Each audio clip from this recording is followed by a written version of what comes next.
नमस्कार दोस्तों, 23 जून के एडिटोरियल डिस्कशन में आपका स्वागत है। सबसे पहला आर्टिकल जो आज हम लोग डिस्कस करने वाले हैं वो आपके सामने है, विजिलेंस पैरामाउंट। यहाँ पे जो कोरोना वायरस के केसेस बढ़ रहे हैं इंडिया में, वो किस स्पीड से बढ़ रहे हैं, 1 लाख कब हुए, फिर 2 लाख कब हुए, 4 लाख कब हुए, इसके बीच में क्या पैटर्न सामने नजर आ रहा है, कैसे ये देश के अलग अलग पॉकेट्स में फैले हुए हैं, इसके बारे में इस आर्टिकल में बोला गया दोस्तों, तो इसको देखेंगे। नेक्स्ट जो आर्टिकल है वो है the lone wolf threat. Lone wolves क्या होते हैं दोस्तों? लोन वोल्फ्स वो पर्सन होते हैं जो ऑफिशियली या कह लीजिए फॉर्मली किसी भी टेररिस्ट ऑर्गेनाइजेशन के साथ जुड़े नहीं है, बट वो अपने कम्युनिटी लीडर्स को बहुत मान रहे हैं, टेररिस्ट ऑर्गेनाइजेशन लीडर्स को बहुत मान रहे हैं, और उनकी कॉल पे वो कोई टेररिस्ट अटैक कर सकते हैं। तो अबू बकर अल बगदादी ने जब कॉल दिया दुनिया भर में कि जो लोग मुझे फॉलो करते हैं वो अपनी अपनी कंट्रीज में टेररिस्ट अटैक करें, तो बहुत सारे लोग जिनका कोई भी फॉर्मल टाइज नहीं थे इनके साथ, वो सड़कों पर निकल पड़े बम फोड़ने के लिए। अभी यूके में कुछ ऐसे ही सिंगल लोन वोल्फ अटैक्स देखने को मिले हैं, जिसके बारे में आर्टिकल है, तो इस आर्टिकल को देखेंगे। फिर नेक्स्ट आर्टिकल है दोस्तों, promote people power against Covid 19। Covid 19 से लड़ने के लिए लोगों के लेवल पे, मतलब पॉलिसी इंप्लीमेंटेशन में और पॉलिसी मेकिंग में लोगों को किस तरीके से इन्वॉल्व किया जा सकता है और कैसे इफेक्टिवली कोविड 19 से लड़ा जा सकता है, इसके बारे में ऑथर ने बात की है। के श्रीनाथ रेड्डी जी ने इस आर्टिकल को लिखा है, public health foundation of India के प्रेसिडेंट है। कुछ इंपॉर्टेंट पॉइंट्स इसमें है जिसको आप अपने नोट्स में इनकॉर्पोरेट कर लीजिए, काम आएंगे। आगे दोस्तों, ट्रांसपेरेंसी ड्यूरिंग अ क्राइसिस, ये वही टॉपिक है जिसको मैं एक बार कवर कर चुका हूं। जो पीएम केयर्स फंड है, इसको आरटीआई एक्ट के अंदर अब तक सरकार ने इंक्लूड नहीं किया है, तो ऑथर बस यहाँ पे यही कह रही है कि पीएम केयर्स फंड को आरटीआई के अंदर इंक्लूड करना जरूरी है। लोगों को यह पता चलना चाहिए कि जो पैसा उन्होंने दिया है पैंडेमिक को डील करने के लिए, वो पैसा कहां खत्म हो रहा है। और यहाँ पे ये भी बात की गई कि जो इंफॉर्मेशन कमीशन पूरे इंडिया में बनाए गए हैं वो कैसे काम कर रहे हैं इस लॉकडाउन के दौरान, इस कोविड 19 के दौरान। तो अंजलि भारद्वाज जी ने इसे लिखा है, ये national campaign for people's right to information में पार्टिसिपेट करती हैं। और नेक्स्ट है, a case to exempt GST in central police canteens.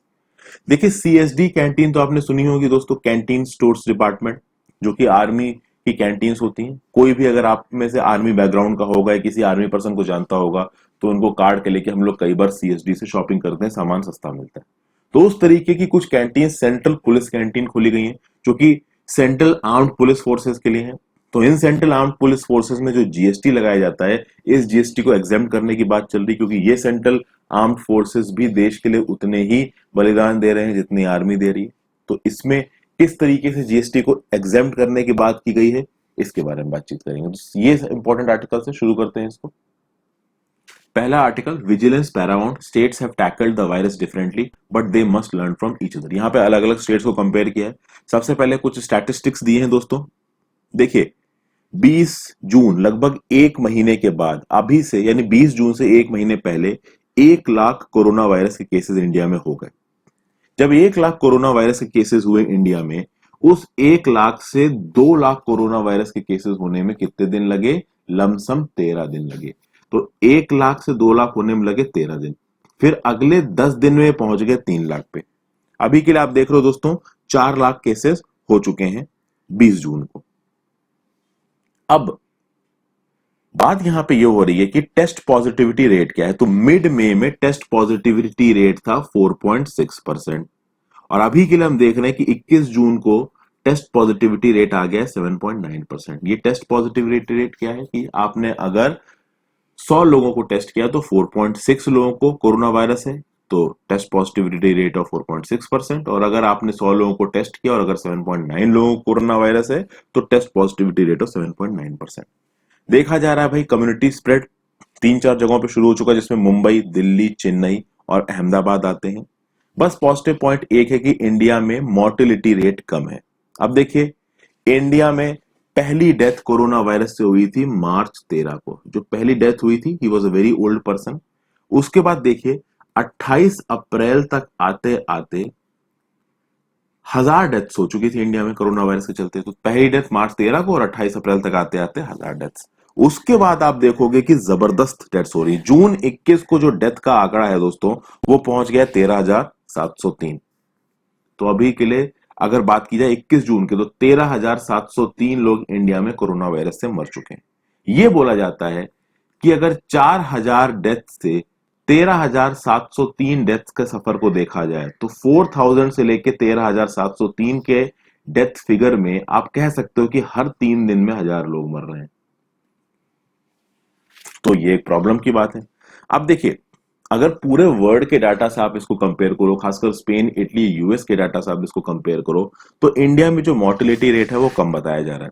क्यों कम बताया जा रहा है? क्योंकि इंडिया की जो मीडियन एज है, जो एवरेज एज है, वो कम है। ज्यादातर आबादी 27-28 साल के आसपास है। तो ऑब्वियस सी बात है, 27-28 साल के लोगों की इम्यूनिटी ज्यादा है। इनको अगर हो भी गया कोरोना वायरस तो ये बच जाएंगे, इनके बचने के चांसेस ज्यादा है। हेल्थ केयर सिस्टम की यहाँ पे बात की जा रही है, तो ये कहा जा रहा है कि ज्यादातर लोग जो कि हेल्थ केयर सिस्टम में काम कर रहे हैं वो यंग है। तो पूरे चांसेस है कि उनको कोरोना वायरस हो सकता है, बट हो गया तो उनकी इम्यूनिटी अच्छी है, बच जाएंगे।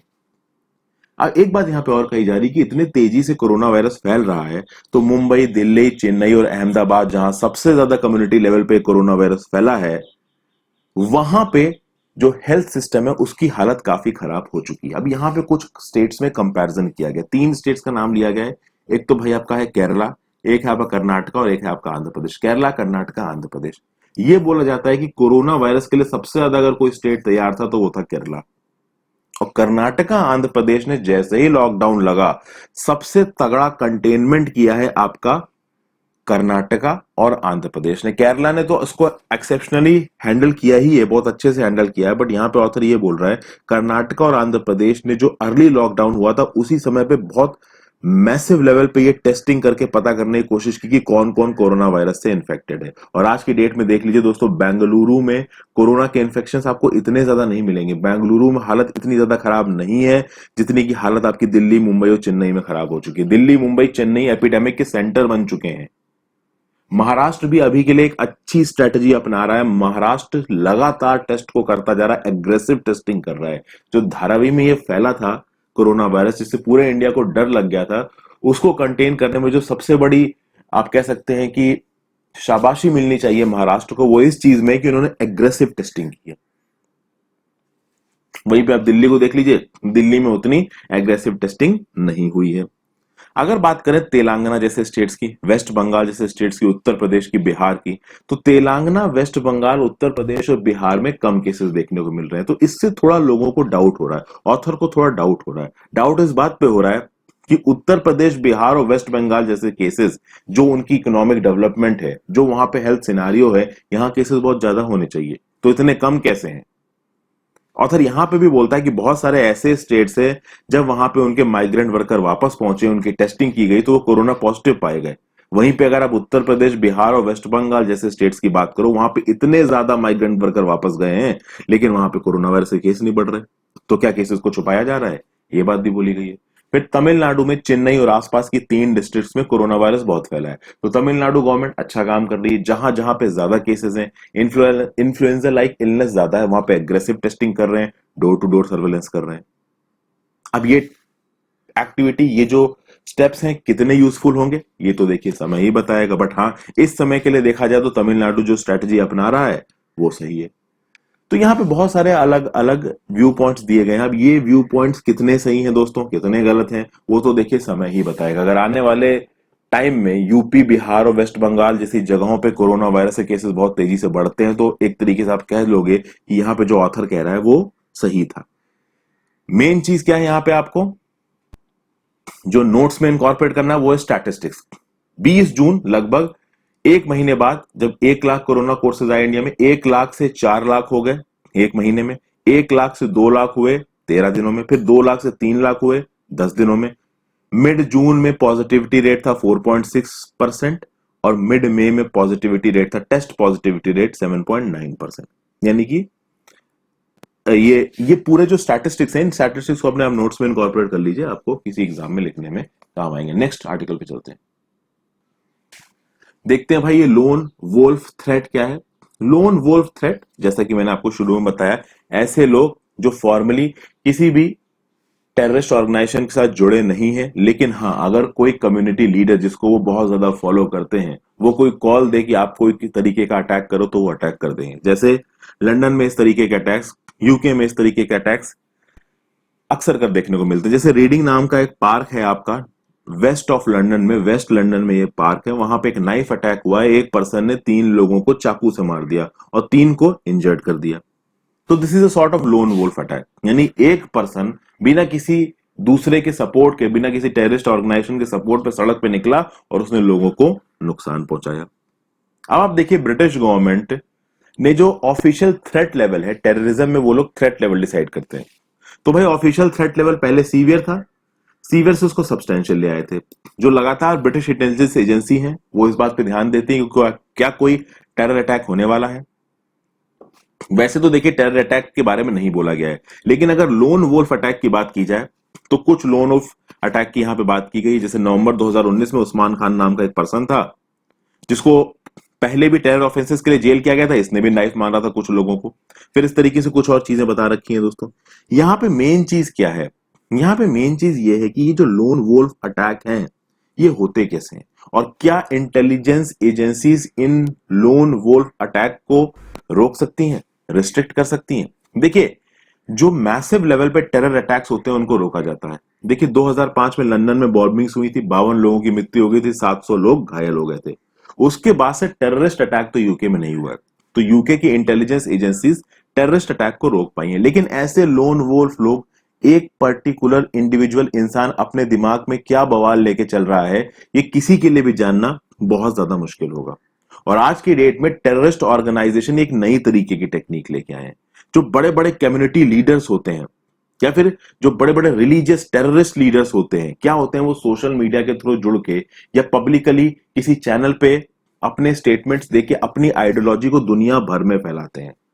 और दुनिया भर में जब उनकी आइडियोलॉजी फैल जाती है तो दुनिया भर में अटैक्स को प्लान करने के लिए ये कॉल देते हैं कि हाँ भाई आप अपने अपने देशों में लोन वोल्फ अटैक करिए। आप देखिए दोस्तों, इराक और सीरिया में आइसिस का राज था।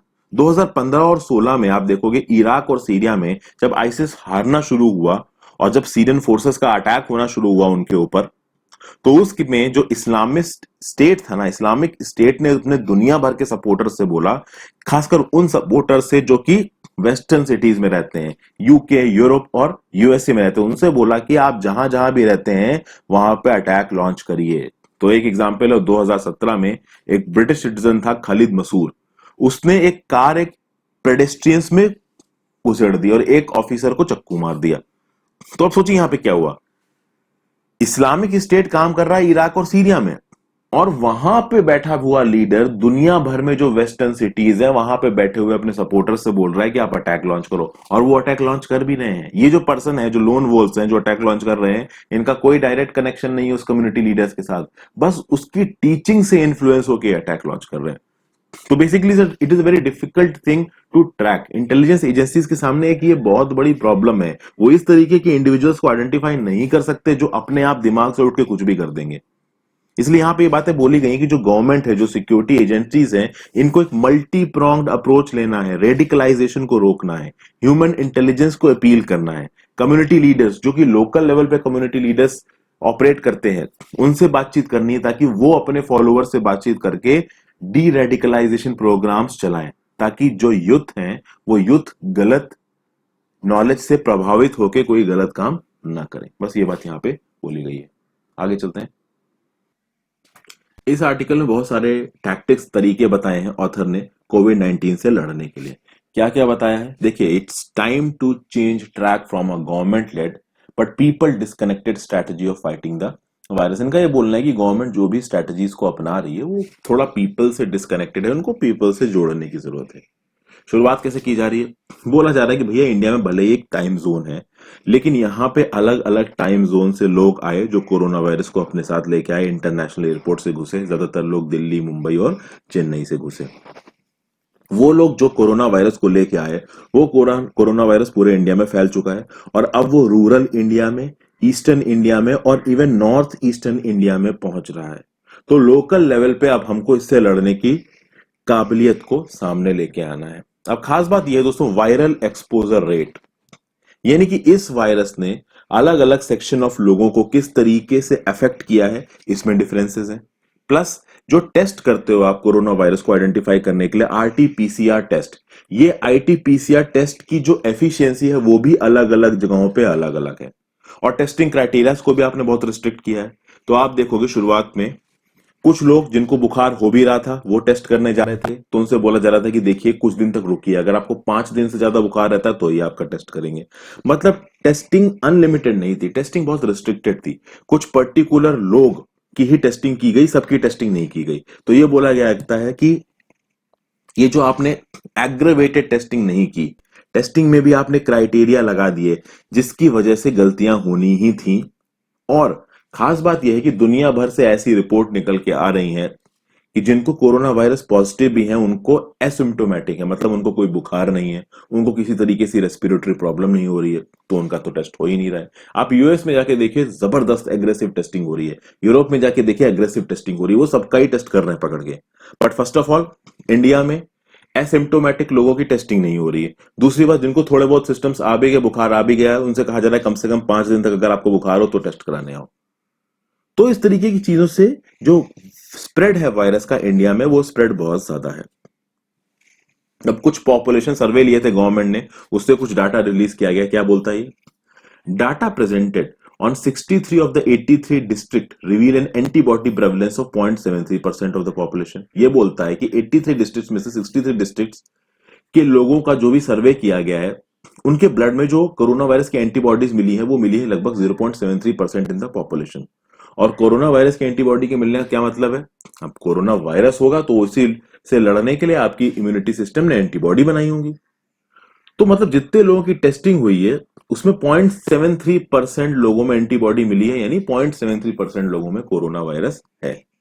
फिर पहले कुछ मीडिया रिपोर्ट्स आई थी जिसमें ये बोला गया था बड़ी बड़ी सिटीज जहां पे कंटेनमेंट जोन बने हैं, जैसे मुंबई दिल्ली जैसी सिटीज में, वहां पे जो एंटीबॉडी प्रेवलेंस है वो 15 से 30% का है। यानी इन कंटेनमेंट जोन्स में 15 से 30% लोग कोरोना वायरस से इंफेक्टेड हो सकते हैं। हालांकि ये डाटा सही है या गलत है, इसके ऊपर अभी शोध चल रहा है, एनालिसिस चल रहा है, रिसर्च चल रहा है।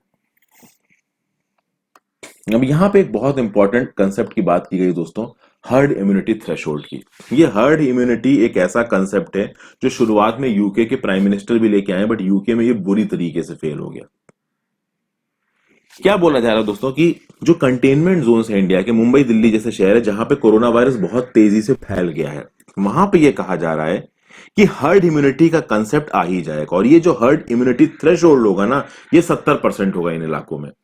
The herd immunity threshold for this virus is estimated to be 70% of the Indian population, especially in high containment zone। मतलब मुंबई दिल्ली जैसे इलाकों में जहां पे सबसे ज्यादा फैला हुआ है कोरोना वायरस, वहां पे हर्ड इम्यूनिटी थ्रेशोल्ड आएगा 70% ऑफ द इंडियन पॉपुलेशन के बाद। कहने का मतलब यह है कि इन इलाकों में जब 70% आबादी को कोरोना वायरस हो जाएगा, उसके बाद कोरोना वायरस केसेस के बढ़ने की स्पीड कम हो जाएगी या ऑलमोस्ट रुक जाएगी, ये बोला जा रहा है। अब ये कुछ लोग बड़ा अच्छा पॉइंट बोलेंगे, कुछ लोग खतरनाक बोलेंगे। मतलब कि इन इलाकों में जब 70% लोगों को कोरोना वायरस हो जाएगा, उसके बाद कोरोना वायरस केसेस के बढ़ने का जो रेट है वो कम हो जाएगा। अब ये डेंजरस चीज है। उसके बाद ये भी बोला जा रहा है कि कंटेनमेंट जोन जो कि आपके ज्यादातर ये मुंबई, चेन्नई और दिल्ली जैसी जगहों पे, वहां से जो पूरी कंट्री में कोरोना वायरस के फैलने की बात हो रही है और ये जो इम्यूनिटी थ्रेशोल्ड को लाने की बात आ रही है, हर्ड इम्यूनिटी को लाने की बात आ रही है, ये एक गलत अप्रोच है। यहां पे ऑथर बोल रहा है कि देखिए ये जो 70% का जो थ्रेशोल्ड बताया जा रहा है ये बिल्कुल गलत है।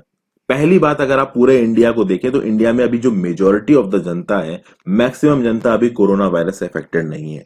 और हमको न्यूजीलैंड के तरीके को लेके चलना है, हर्ड इम्यूनिटी पे ना ध्यान देते हुए हमको अभी ही वायरस को इमोबिलाइज करना है। ये 70% पे जाने की जरूरत है नहीं, क्योंकि ऑथर ये बोल रहा है much of the country remains untouched by the virus. Herd immunity की चीज को यहां पे लाके वायरस के सामने हारने की बात हो रही है। हमें वायरस को इमोबिलाइज करना है। जैसे जैसे हम लॉकडाउन के बाहर निकलेंगे वैसे वैसे वायरस को इमोबिलाइज करने की हमारी स्ट्रैटेजी होनी चाहिए। तो जो अर्बन कंटेनमेंट जोन है वहां तो वायरस के स्प्रेड को रोकना ही रोकना है। और साथ साथ भले ही लॉकडाउन खुल रहा है, भले ही हमें अर्ज है कि हम अपनी जॉब पे जाएं, पैसा वैसा कमाएं, लेकिन तब भी हमें इस बात को इंश्योर करना है कि जहां पे ये वायरस फैला है वहां से वायरस कहीं और ना चला जाए। इसके लिए सबसे बेस्ट ये है कि भाई government led but people disconnected strategy of planning and implementation जो कि अब तक हो रही है ऑथर के हिसाब से, इससे अलग हटना है। हमें अपने कम्युनिटी रिसोर्सेज की स्ट्रेंथ पे ध्यान देना है। We have to engage the strength of our community resources to ensure that many components of the response from testing and isolation to enhanced public awareness and personal protection are successfully delivered at scale। यानी अपनी community resources की मदद से, उनकी ताकत से testing, isolation, public awareness और personal protection जैसी चीजों को एक मिशन लेवल पे लेके चलना है। कैसे चलना है, मेन चीज अब यहां पे आती है। So far the strengths of voluntary groups and elected local bodies have been inadequately tapped across the country। यानी जो हमारी लोकल बॉडीज हैं, जो इलेक्टेड लोकल बॉडीज हैं, वहां से हमने अपने रिसोर्सेज को बहुत कम इस्तेमाल किया है। केरला और ओडिशा को देखिए, वहां पे पंचायत के लोगों को बहुत प्रॉपर तरीके से इस्तेमाल किया गया है इस कोरोना के पैंडेमिक को रोकने के लिए। आप देखेंगे आंध्र प्रदेश में भी जो विलेज और वार्ड वॉलेंटियर्स हैं उनको भी डिप्लॉय किया गया। इन विलेज और वार्ड वॉलेंटियर्स से बोला गया कि भाई आप जगह जगह पे जाइए और उन लोगों को आइडेंटिफाई करिए जिनको थोड़े बहुत सिम्टम्स हैं, ठीक है, उनकी कॉन्टैक्ट ट्रेसिंग करिए। अगर वो सिम्टम्स बहुत ज्यादा दिन के हैं तो उनको हॉस्पिटल लेके आइए, उनकी टेस्टिंग की जाएगी और अगर वो पॉजिटिव आ जाते हैं तो उनको आइसोलेट किया जाएगा। ये सब बातें बोली गई हैं। प्लस यहां पे ये बोला गया कि देखिए ये जो आरटीपीसीआर टेस्ट है, इसकी टेस्टिंग से आपको सक्सेस तभी मिलेगी जब जितने भी लोगों को सिम्टम्स हैं वो हॉस्पिटल पे आके टेस्ट कराएंगे। लेकिन क्या सब लोग हॉस्पिटल पे आके टेस्ट करा रहे हैं? नहीं है। लोगों के अंदर स्टिग्मा है, फियर ऑफ आइसोलेशन है। वो ये सोचते हैं कि हो सकता है हमको कोरोना वायरस ना हो और वो हॉस्पिटल जाएं और वहां पे उनको कोरोना वायरस हो जाए। दूसरा, उनको ऐसा लगता है कि मान लीजिए वो हॉस्पिटल गए और उनको कोरोना वायरस निकला तो उनका सोसाइटी से बहिष्कार हो जाएगा। तो इस तरीके की बातें चल रही हैं दिमाग में लोगों के। इसीलिए बहुत सारे लोग जिनको इन्फ्लुएंजा लाइक सिम्टम्स आ रहे हैं वो हॉस्पिटल में आ ही नहीं रहे हैं। इसलिए बेस्ट क्या है, लोगों की इनिशियल स्क्रीनिंग करने के लिए स्कूल एजुकेटेड कम्युनिटी वॉलंटियर को उठाना चाहिए। जरूरी नहीं है कि आप आशा पे ओवर डिपेंडेंट रहे। आशा क्या है? Accredited social health activist. अभी आशा ऑलरेडी ओवर बर्डन है, तो आशा के ऊपर से बर्डन हटाने के लिए आप क्या कर सकते हो? स्कूल एजुकेटेड कम्युनिटी वॉलंटियर, इनको हायर कर सकते हो। ठीक है, इनको आप क्या करो, एक थर्मोमीटर पकड़ाओ, इनको एक फिंगर टिप पल्स ऑक्सीमीटर पकड़ाओ, तो ये पता कर लेंगे कि एक आदमी को कितना टेम्परेचर है, कितना बुखार है, उस आदमी के ब्लड लेवल में ऑक्सीजन की मात्रा सफिशिएंट है कि नहीं है, ये पता कर लेंगे। इनको 50 हाउसेस एलोकेट करिए एक दिन में, वो उन हाउसेस में जा जाके पता पड़ेंगे कि भाई किसी आदमी को प्रॉब्लम है क्या। फिर कुछ लोगों को आप ऐसा एलोकेट करिए कि जो लोग कोविड-19 पॉजिटिव हो भी गए हैं वहां पे जा जाके उनकी तबियत का ध्यान रखें। देखिए होता क्या है कि अगर मान लीजिए शुरुआत में आपको कोरोना वायरस हो गया, हॉस्पिटल में तो जगह है नहीं, अगर आपको माइल्ड कोरोना वायरस के सिम्टम्स है तो आपसे ये बोला जाएगा कि आप घर में ही आइसोलेट करिए, हॉस्पिटल आने की जरूरत नहीं है। तो जो लोग घर में भी आइसोलेट कर रहे हैं उनके घर में भी हमको जा जाके रेगुलरली मॉनिटर करना है कि भाई उनकी हालत कैसी है, कहीं बिगड़ तो नहीं गई। फिर आगे क्या करना है? इस तरीके की चीजों को करने के लिए हमको ट्रेन्ड लोग चाहिए, डिसिप्लिन लोग चाहिए। वो कहां से आएंगे? तो वो आ सकते हैं आपकी नेशनल सर्विस स्कीम से, जो कि मिनिस्ट्री ऑफ यूथ अफेयर्स के अंदर काम करती है। इसको चलाया गया था 1969 में। तो नेशनल सर्विस स्कीम के यूथ का इस्तेमाल किया जा सकता है। फिर नेशनल कैडेट कॉर्प्स, एनसीसी, जो कॉलेज स्टूडेंट्स होते हैं वो नेशनल कैडेट कॉर्प्स ज्वाइन करते हैं, ये भी डिफेंस मिनिस्ट्री मैनेज करता है। तो भाई नेशनल कैडेट कॉर्प्स से आप लोगों को उठा सकते हो, नेशनल सर्विस स्कीम से आप लोगों को उठा सकते हो। अच्छा, अच्छी बात क्या है, जो नेशनल कैडेट कॉर्प्स में और नेशनल सर्विस स्कीम में जो यंग वॉलेंटियर्स है वो बहुत यंग है। तो चूंकि वो यंग है, अगर उनको कोरोना वायरस हो भी जाएगा तो उनके अंदर मॉर्बिडिटी बहुत कम होगी, क्योंकि उनकी इम्यूनिटी ज्यादा है। तो हेल्थ केयर वर्कर्स में देखिए शॉर्टेज तो होने वाली है। पहले ही इंडिया में हमारी पॉपुलेशन के हिसाब से हेल्थ केयर वर्कर्स कम थे। अब चूंकि हेल्थ केयर वर्कर्स जो हैं वो तो कोरोना वायरस से लड़ ही रहे हैं, तो आगे आने वाले समय में उनकी भी तबीयत खराब होगी। अगर उनको कोरोना वायरस हो गया तो उनको आइसोलेट किया जाएगा। तो उस केस में हेल्थ केयर वर्कर्स की कमी होने वाली है, और अगर हेल्थ केयर वर्कर्स की कमी होने वाली है तो हमें कहीं ना कहीं से उस कमी को पूरा करना पड़ेगा। एक और ऑप्शन दिया गया है यहाँ पे, नेशनल हेल्थ मिशन का। क्या बोला गया? नेशनल हेल्थ मिशन के अंदर नए नए डॉक्टर्स को रिक्रूट किया जा सकता है। तो वो लोग जिन्होंने तुरंत अभी अपनी एमबीबीएस कंप्लीट की है या मेडिकल कोर्स कंप्लीट किया है, रिसेंटली ग्रेजुएट हुए हैं, तो उनकी प्रैक्टिस से पहले ही आप उनको इंक्लूड कर सकते हो। प्राइवेट प्रैक्टिशनर्स जो कि प्रैक्टिस करते हैं अपनी क्लिनिक में, अब भैया लॉकडाउन में उनके क्लिनिक बंद हो गए तो उनको बुला सकते हो। तो इस तरीके के कुछ टेम्पररी मेजर्स को लेके हम अपने हेल्थ इंफ्रास्ट्रक्चर को अच्छा कर सकते हैं। हेल्थ अवेयरनेस कैंपेन चलाई जानी चाहिए मास मीडिया के द्वारा। जो लोकल कम्युनिटी लीडर्स है, रिलीजियस लीडर्स है, उनको बोला जाए कि भाई आप अपनी अपनी कम्युनिटी में लोगों के अंदर अवेयरनेस फैलाइए, मास्क पहने, ग्लव्स पहने, ध्यान रखें, फिजिकल डिस्टेंसिंग करें, सोशल डिस्टेंसिंग करें। फिर वुमेन सेल्फ हेल्प ग्रुप्स को मोबिलाइज किया जा सकता है, वेलफेयर एसोसिएशंस को मोबिलाइज किया जा सकता है, ट्रेड यूनियंस को मोबिलाइज किया जा सकता है। इस तरीके के जितने भी सोशल ग्रुप्स हैं, इनको मोबिलाइज करके लोगों को ये समझाया जाए कि फिजिकल डिस्टेंसिंग कितनी इंपॉर्टेंट है। फिर वो लोग जो स्लम्स में रह रहे हैं, वहां पे ऑब्वियस सी बात है एक लिमिट से ज्यादा फिजिकल डिस्टेंसिंग नहीं हो सकती है। वहां के लोगों को भी भाई किसी ना किसी तरीके से सैनिटाइजेशन के एवेन्यूज को अवेलेबल कराना है। तो भाई हर दिन उनको एक हैंड क्लिनजिंग टब दिया जा सकता है, एक टब जिसमें सोप सॉल्यूशन हो, तो वो लोग दिन भर उस सोप सॉल्यूशन में अपने हाथ धुलते रहे, भले उनके पास सैनिटाइजर ना हो। तो इस तरीके की चीजों की बात की गई दोस्तों। यहाँ पे मेन जो पॉइंट्स हैं यहाँ पे, एक तो नेशनल सर्विस स्कीम के लोगों को लिया जाए, एक नेशनल कैडेट कॉर्प्स के लोगों को लिया जाए, ये आपके नोट्स में काम आ सकता है। फिर नेशनल हेल्थ मिशन के थ्रू नए डॉक्टर्स को जल्दी रिक्रूट किया जाए बिना उनकी प्रैक्टिस पूरी किए हुए, ये एक चीज हो सकती है। वो प्राइवेट प्रैक्टिशनर्स जिनके हॉस्पिटल बंद हो गए उनको हायर किया जाए। तो ये कुछ अच्छी यहाँ पे आप कह सकते हैं स्टेप्स दिए गए हैं। केरला में जिस तरीके से लोकल लेवल पे पंचायत के वॉलेंटियर्स को उठाया गया, स्कूल एजुकेटेड कम्युनिटी वॉलेंटियर्स को उठाया गया, इन सब चीजों पे ध्यान दिया जाए, ना कि आशा के ऊपर ही आप सारी रिस्पॉन्सिबिलिटी डाल दो। नेक्स्ट आर्टिकल पे चलते हैं। नेक्स्ट आर्टिकल है ट्रांसपेरेंसी ड्यूरिंग अ क्राइसिस। देखिए इसके बारे में पहले बता चुका हूं। इसमें वही बोला गया कि भाई देखिए पीएम केयर्स फंड की वेबसाइट पे कहीं भी ये नहीं लिखा है कि इसमें किन किन लोगों ने पैसा दिया है, इसमें से कितना पैसा खर्च हुआ है, पैसा खर्च हुआ है तो कहां हुआ है। रिपोर्ट ये आ रही है कि $1 बिलियन से ज्यादा पैसा इसमें आया है पीएम केयर्स फंड में, और कहा जाता है कि बहुत ज्यादा पैसा फॉरेन से भी आया है। तो सरकार का ये बोल देना कि ये पीएम केयर्स फंड आरटीआई के अंदर नहीं है, ये एक गलत बात है। ठीक है, देखिए रिलीफ और वेलफेयर प्रोग्राम्स जब चलते हैं वो पब्लिक मनी के चलते हैं, और ये जो पीएम केयर्स फंड के अंदर पैसा आ रहा है ये लोगों का ही पैसा है, क्योंकि सरकार को ना टैक्स से पैसा मिला और लोगों ने कोरोना वायरस की प्रॉब्लम को सॉल्व करने के लिए पैसा दिया है। तो ये पैसा भी एक तरीके से देखा जाए, इसका लिबरल इंटरप्रिटेशन किया जाए तो लोगों का ही पैसा है, सरकार का पैसा नहीं है ये। तो पब्लिक हेल्थ इमरजेंसी के दौरान पुअर पे कैसे ध्यान दिया जा रहा है, मार्जिनलाइज पे कैसे ध्यान दिया जा रहा है, इनको बेनिफिट कैसे मिल रहा है गवर्नमेंट स्कीम्स का, इसके ऊपर प्रॉपर स्क्रूटनी होनी चाहिए। और अगर इस स्क्रूटनी को कोई भी गवर्नमेंट का डिसीजन रोक रहा है तो वो गलत है, ऐसा यहां पे ऑथर का कहना है। ऑथर यहां पे ये बोल रही है कि इस समय पे अगर ये सोचा जाए कि जो सिटीजन्स हैं वो गवर्नमेंट को, स्टेट को अनक्वेश्चनिंगली ट्रस्ट करें, मतलब उनसे कोई भी तरीके का सवाल ना पूछें, किसी भी तरीके का पब्लिक स्क्रूटनी ना हो, तो ये बिल्कुल गलत होगा। ठीक है, कम से कम पैंडेमिक में तो पब्लिक स्क्रूटनी होनी ही चाहिए, नहीं तो करप्शन थ्राइव कर सकता है, ये ऑथर बोल रहा है। फिर उन्होंने बोला जो आरटीआई एक्ट है 2005 का, वो सिटीजन्स को एम्पावर करता है कि पब्लिक अथॉरिटीज से इंफॉर्मेशन ले सकते हैं और उनको अकाउंटेबल कर सकते हैं। कोविड-19 के दौरान ये बोला गया है कि आरटीआई एक्ट जो लॉ है उसको ठीक तरीके से फॉलो नहीं किया गया है। ऑब्वियस सी बात है, गवर्नमेंट का काम बंद था, लॉकडाउन लगा हुआ था, तो पूरी तरीके से उसको फॉलो करना मुश्किल था।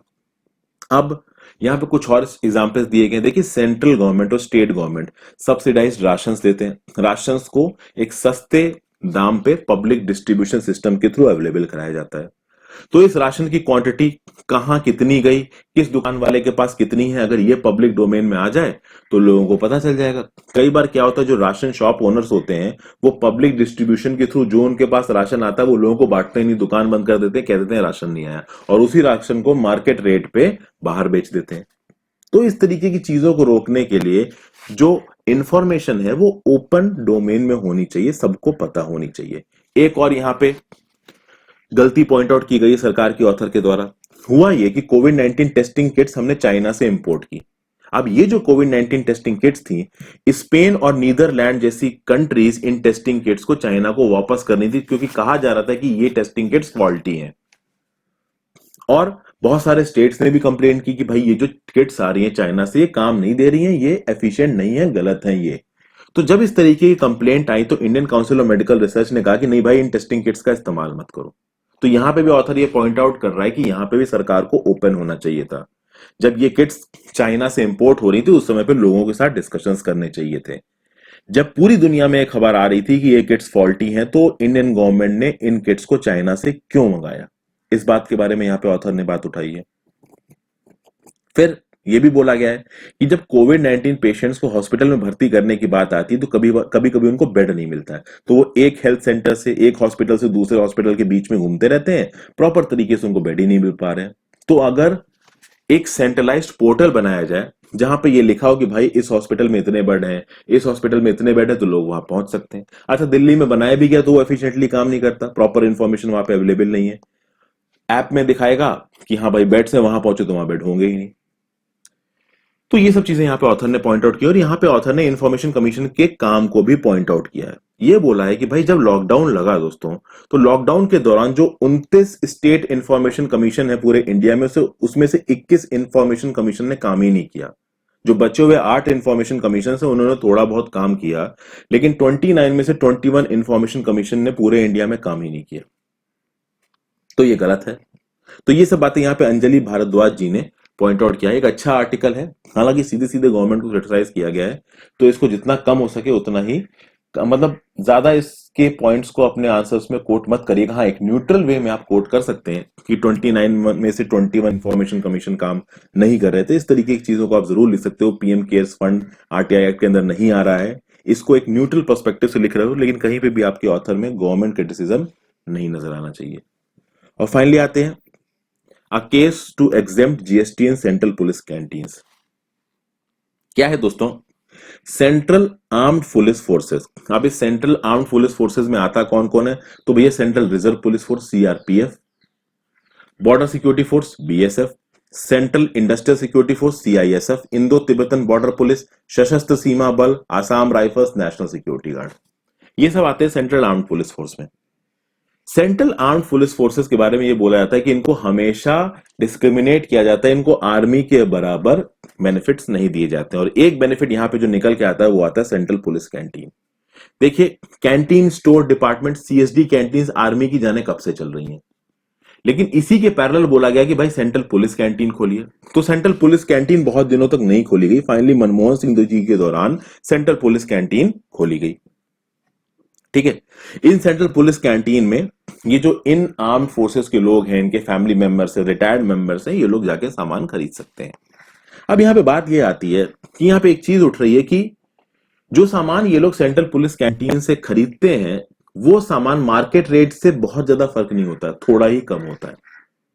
अभी के लिए जीएसटी लग रहा है, इससे पहले वैट था, वैल्यू एडेड टैक्स। तो वैल्यू एडेड टैक्स जो कैंटीन स्टोर्स डिपार्टमेंट थे उनके लिए माफ था, बट सेंट्रल पुलिस कैंटीन में कुछ स्टेट्स ने वैल्यू एडेड टैक्स को माफ कर दिया, और कुछ स्टेट्स ने वैल्यू एडेड टैक्स को माफ ही नहीं किया।